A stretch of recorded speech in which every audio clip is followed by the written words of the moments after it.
नमस्कार। स्वागत है आपका प्रोफेशनल एस्ट्रोलॉजी पर। जैसा कि आप सभी दर्शक जानते हैं, आज बुधवार का दिन है और आज मैं आप सभी के सम्मुख उपस्थित हुआ हूं दी एस्ट्रोलॉजी शो के एपिसोड नंबर 65 को लेकर। दी एस्ट्रोलॉजी शो में मैं आप सभी दर्शकों के द्वारा पूछे गए प्रश्नों के जवाब देता हूं। वो प्रश्न ज्योतिष से संबंधित हो सकते हैं, आपकी जन्म कुंडली की प्लैनेटरी पोजीशन से संबंधित हो सकते हैं, किसी भी तरह का ज्योतिषीय उपाय हो सकता है, या कोई भी प्रश्न जो कि हमारी इस ऑकल्ट साइंस की फील्ड से संबंधित यदि आपके मन में उत्पन्न होता है, तो आप उन प्रश्नों के जवाब आप मुझसे इस कार्यक्रम के माध्यम से पा सकते हैं। क्या करना होगा आपको अपने प्रश्नों को पूछने के लिए? इसी वीडियो के कमेंट सेक्शन में जाकर के आप अपने नाम के साथ में अपने एक स्पेसिफिक प्रश्न को दे दीजिए। आपके प्रश्न को देने के बाद में जैसे ही द एस्ट्रोलॉजी शो के आने वाले एपिसोड्स आते हैं, उन एपिसोड्स में मैं आप सभी दर्शकों के द्वारा पूछे गए प्रश्नों के जवाब को लेकर के उपस्थित हो जाऊंगा। कृपया करके अपने प्रश्नों को देने के बाद में धैर्य का परिचय दीजिएगा, क्योंकि एक कार्यक्रम में लगभग 3 से 4 प्रश्नों को ही सम्मिलित किया जाता है और आपसे पहले भी और लोगों ने कमेंट्स किए हुए होते हैं, तो फर्स्ट कम फर्स्ट बेसिस के आधार पर प्रश्नों का जवाब दिया जाता है। परंतु इस बात की गारंटी कि यदि आपने प्रश्न दिया है और उसका चुनाव हुआ है, क्योंकि अगर आपका प्रश्न प्रॉपर होगा तभी उसका चुनाव होगा, तो अगर उसका चुनाव हुआ है तो आपको उसका उत्तर देखने में जरूर ही मिलेगा। हो सकता है कि इस कार्यक्रम में नहीं तो अगले में नहीं तो उसके बाद वाले में, बट आपको देखने में अवश्य ही मिलेगा। तो अपने प्रश्न को कमेंट करने के बाद में कृपया धैर्य का परिचय दीजिए। आप बाकी के कार्यक्रमों को देखिए, बाकी के लोगों के द्वारा पूछे गए प्रश्नों को देखिए, ताकि कई बार क्या होता है कि आपके प्रश्न भी का जवाब भी किसी दूसरे के प्रश्न के द्वारा आपको मिल जाता है। तो आप सभी कार्यक्रमों को देखिए, इससे आपके ज्ञान में वृद्धि भी होगी और ज्योतिष के प्रति आपका थोड़ा सा जो इंटरेस्ट है वो भी बढ़ जाएगा। यदि आप इस कार्यक्रम को देखते हैं और इस कार्यक्रम के माध्यम से आपका कुछ भी लाभ होता है, तो आप इस वीडियो को लाइक करिए, साथ ही साथ इस चैनल को सब्सक्राइब करिए, ताकि इन फ्यूचर जो भी कंटेंट मेरे द्वारा इस चैनल पर अपलोड किया जाता है उसका नोटिफिकेशन आपको मिलता रहे। यदि इस कार्यक्रम के माध्यम से आपका कुछ भी लाभ होता है, तो आप इस वीडियो को ज़्यादा से ज़्यादा लोगों के साथ में शेयर करें, ताकि और भी लोगों का लाभ हो और उसका माध्यम आप बने। वार्षिक राशिफल 2024 की सीरीज, मासिक राशिफल की सीरीज, साथ ही साथ देव गुरु बृहस्पति का जो राशि परिवर्तन होने जा रहा है 1 मई 2024 को, इन सभी से संबंधित प्रत्येक लग्न एवं प्रत्येक राशि के जातकों के लिए हमारे इस चैनल पर उनका पूरा हाल तैयार किया गया है, जिसका राशिफल तैयार किया गया है एक तरह से।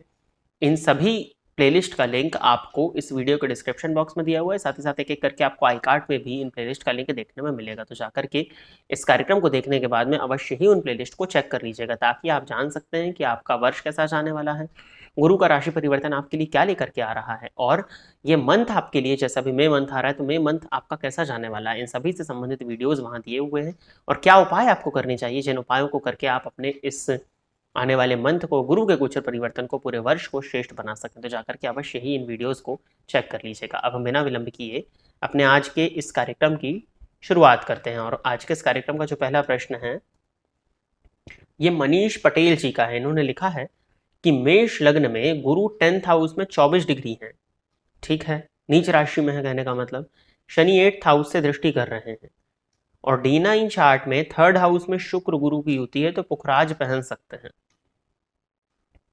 देखिए, गुरु नीच राशि में बैठे हैं 10th हाउस में जाकर के, वो हालांकि उनका नीच भाव भी है और शनि की दृष्टि पड़ने से उनका नीचत्व तो एक तरह से भंग माना जाएगा। द्वादशेश होकर के भी दशम में है, भाग्येश होकर के भी दशम में, नवमांश कुंडली में 3rd हाउस में शुक्र गुरु की युति है, तो शुक्र गुरु की युति तो अच्छी मानी जाती है। बट D9 चार्ट में राइजिंग क्या हो रही थी, D9 का आपको लग्न बता देना चाहिए था।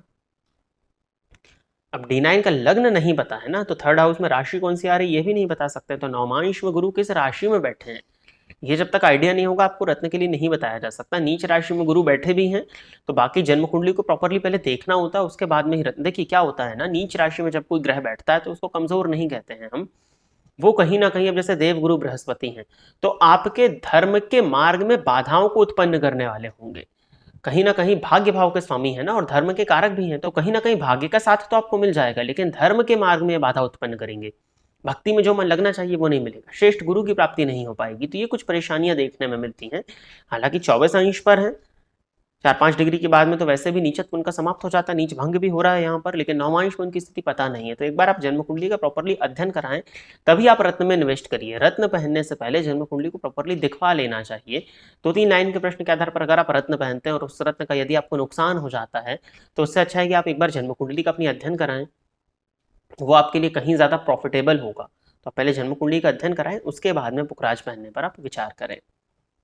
अगला प्रश्न जो है राजा नाम से आईडी है, इन्होंने लिखा है कि मिथुन लग्न है, राहु 11th हाउस में बैठे हैं और लग्नेश के साथ भरणी नक्षत्र में, जिसके लॉर्ड शुक्र 12th में मंगल के साथ राहु के पॉजिटिव इफेक्ट के लिए क्या करना चाहिए? मुझे इनकम में और ब्रदर से रिलेशन मेंटेन करने में बहुत प्रॉब्लम दे रही है। ठीक है, मिथुन लग्न की कुंडली में राहु 11वें भाव में बैठे हैं लग्नेश के साथ में, यानी कि मिथुन लग्न की कुंडली में बुध राहु की युति 11वें घर में है। ठीक है, भरणी नक्षत्र में ये भी अच्छा माना जाएगा, जिसके लॉर्ड शुक्र 12th में मंगल के साथ है, तो राशि के हो गए शुक्र 12वें भाव में, शुक्र मंगल की युति 12वें घर में है, ये एक नेगेटिव पॉइंट है।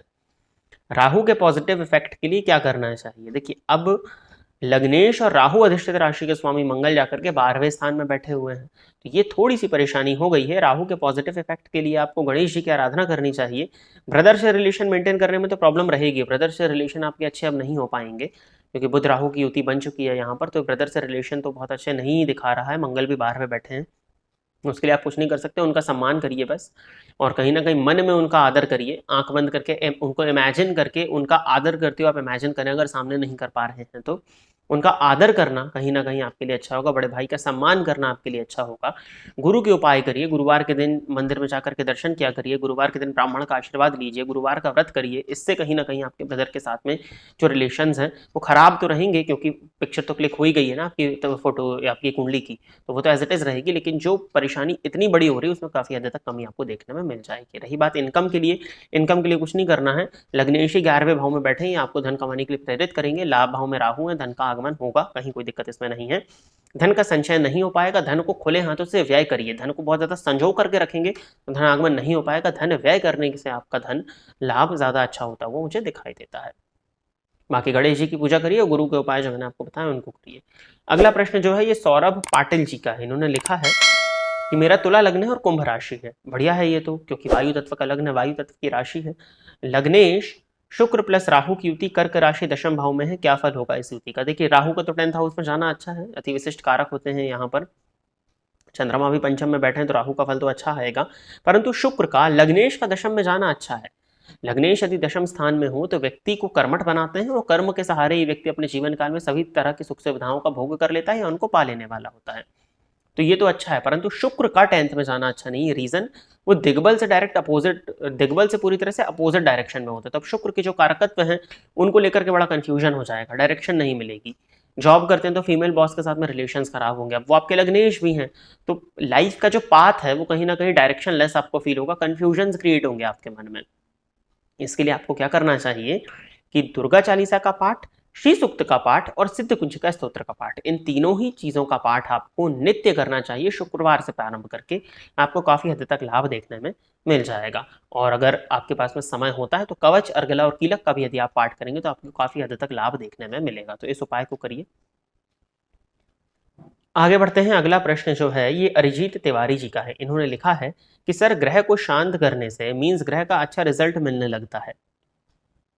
देखिए, ग्रह को शांत करने से यदि कोई ग्रह है और वो आपको दुष्परिणाम दे रहा है तो उसको शांत करने से उसके बुरे प्रभावों में कमी आती है। हम ये नहीं बोल सकते कि अच्छा रिजल्ट मिलने लगता है। उदाहरण के तौर पर यदि कुंडली है मिथुन लग्न की, अब मिथुन लग्न की कुंडली का जो व्यक्ति है वो बहुत ज्यादा बीमार है, बहुत ज्यादा परेशान है, उसके जीवन काल में बहुत ज्यादा संघर्ष हो रहा है स्वास्थ्य को लेकर के, तो रोग स्थान के स्वामी कौन होंगे? मंगल होंगे। अब यहाँ पर अगर हम मंगल को शांत करें, मंगल के तत्वों को जातक से दूर करें, मंगल के दान इत्यादि करें, मंगल के मंत्रों का जाप करें, मंगल की आराधना करें, मंगल के उपाय करें, तो कहीं ना कहीं स्वास्थ्य की जो परेशानियां हैं उनमें कमी आपको देखने में अवश्य मिल जाएगी। तो हाँ, ग्रहों को शांत करने से उस ग्रह का अच्छा रिजल्ट तो नहीं, उसके बुरे प्रभावों में कुछ हद तक कमी जरूर ही आ जाती है। तो प्रिय दर्शकों, इतने ही प्रश्नों को दी एस्ट्रोलॉजी शो एपिसोड नंबर 65 के लिए सिलेक्ट किया गया था, और इतने ही प्रश्नों के जवाब को लेकर के आज मैं आप सभी के सम्मुख उपस्थित हुआ था। आशा करता हूं कि जितने भी लोगों के प्रश्नों के जवाब मेरे द्वारा इस कार्यक्रम के माध्यम से दिए गए वो सभी संतुष्ट होंगे। यदि आप इस कार्यक्रम को देखते हैं और इस कार्यक्रम के माध्यम से आपका कुछ भी लाभ होता है तो आप इस वीडियो को लाइक करिए, साथ ही साथ इस चैनल को सब्सक्राइब करिए, ताकि इन फ्यूचर जो भी कंटेंट मेरे द्वारा इस चैनल पर अपलोड किया जाता है उसका नोटिफिकेशन आपको मिलता रहे। यदि इस कार्यक्रम के माध्यम से आपका कुछ भी लाभ होता है तो आप इस वीडियो को ज़्यादा से ज़्यादा लोगों के साथ में शेयर करें, ताकि और भी लोगों का लाभ हो और उसका माध्यम आप बने। यदि आप भी चाहते हैं कि आपके प्रश्न को दी एस्ट्रोलॉजी शो में सम्मिलित किया जाए तो आप अपने नाम के साथ में अपने एक स्पेसिफिक प्रश्न को इसी वीडियो के कमेंट सेक्शन में दे दीजिए। आपके कमेंट्स देने के कुछ ही समय के बाद में आपके प्रश्नों का जवाब मेरे द्वारा दी एस्ट्रोलॉजी शो के आने वाले एपिसोड्स में दिया जाएगा। आज के इस कार्यक्रम में बस इतना ही रखते हैं। नमस्कार।